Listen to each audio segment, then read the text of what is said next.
Assalomu alaykum O'zbekiston ahli, Sirdaryo ahli,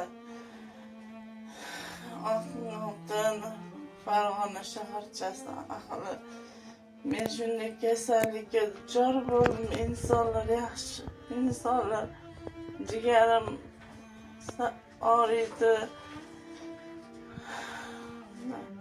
Donor tayyor, mablag'imiz yetmayapti. Iltimos shunga jinday yordam bersinlaring.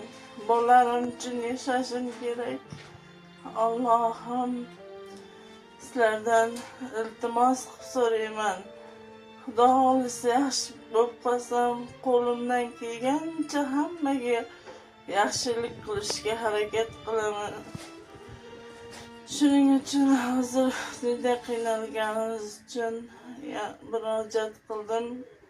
Iltimos meni tanigan, bilgan, tanish bilishlar, qarindosh urug'larimiz ham Allohga shukr hammasi yordam beryapti. Bugun ertaga qo'ymay jigarimni almashtirishimiz kerak. Shuning uchun ko'p gapira olmayman, charchab qolaman. Bo'ldi opajon, siz ko'p gapirmang. Charchab qolasiz hozir nozik holatda endi. Bu xalqqa tushuntirib, kasallik uchun iloji boricha jigarni almashtirish kerak-da. Donor tayyor, faqat mablag' yo'q. Oxirgi etapga kelgan shunday, to'g'rimi? Mana 4 oydan beri banistda yotibman. Kelaman, 2 kun turaman. Yana banistaga ketaman. Maydan beri banistada yotibman. Shuning uchun Xudo xolasa Farg'ona shaharchasi, Sirdaryo ahli, O'zbekiston ahli hamma tanigan bilganlar qo'ldan kelgancha sho'pamizga yordam berib olaylik. Sirrochni jigarni almashtirmasak bo'lmaydi. Juda ham yomon holatda jigar belgi bermaydi.